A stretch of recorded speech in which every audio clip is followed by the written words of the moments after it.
Hello, അസ്സലാമു അലൈക്കും. Welcome to my channel. എൻ്റെ ഈ ചാനൽ എല്ലാവരും ഒന്ന് സബ്സ്ക്രൈബ് ചെയ്തേക്കണേ പ്ലീസ്. അപ്പോൾ നമുക്ക് തുടങ്ങാം.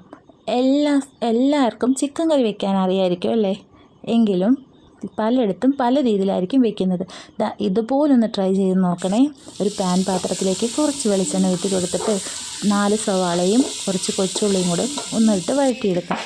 ആ വഴറ്റിയെടുത്തതിലേക്ക് നമുക്ക് ചിക്കനും കൂടെ ചേർത്ത് കൊടുക്കാം. അതിനുശേഷം നല്ലപോലെ മിക്സ് ചെയ്തതിന് ശേഷം ഇതിനകത്തേക്ക് മഞ്ഞൾപ്പൊടി ആഡ് ചെയ്ത് കൊടുക്കാം. മഞ്ഞൾപ്പൊടിയുടെ കൂടെ ഞാൻ കുറച്ച് വെള്ളം ചേർത്ത് കൊടുക്കുന്നുണ്ട്. ഇനി നമുക്കിതിനകത്തേക്ക് ആഡ് ചെയ്യാനുള്ളത് ഒരു തക്കാളി, 2-3 പച്ചമുളക്, കുറച്ച് ഇഞ്ചി, വെളുത്തുള്ളി. ഇതൊന്ന് മിക്സ് ചെയ്തിട്ട് ഒന്ന് മിക്സിയിൽ അടിച്ചെടുക്കണേ. അടിച്ചെടുത്ത് ഇതും കൂടെ ഒന്ന് നമുക്ക് ചേർത്ത് കൊടുക്കാം. നല്ലപോലെ ഒന്ന് മിക്സ് ചെയ്ത് അടച്ചു വെച്ച് വേവിക്കാം. അത് വേവുന്ന നേരം കൊണ്ട് നമുക്കിതിനകത്തേക്കുള്ള മസാല തയ്യാറാക്കി നോക്കാം. ഒരു പാനിലേക്ക് ഞാൻ 3 സ്പൂൺ മുളക് പൊടിയും 3 സ്പൂൺ മല്ലിപ്പൊടി, കുറച്ച് ചിക്കൻ മസാല, കുറച്ച് ഗരം മസാല ഇതെല്ലാം കൂടെ ഇട്ട് നല്ലപോലെ ഒന്ന് ചൂടാക്കി എടുക്കാം. ചൂടാക്കിയ ഈ മസാല നമുക്ക് ചിക്കനിലേക്ക് ചേർത്ത് കൊടുക്കാം.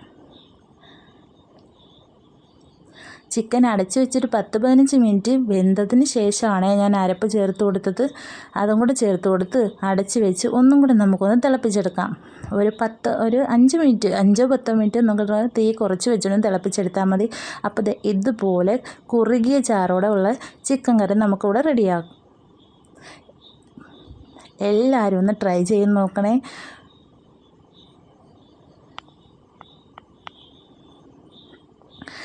എൻ്റെ ഈ ചാനൽ എല്ലാവരും ഒന്ന് സബ്സ്ക്രൈബ് ചെയ്യണേ. എല്ലാവരും ഈ കറി ഒന്ന് ട്രൈ ചെയ്ത് നോക്കണേ. Thanks for watching.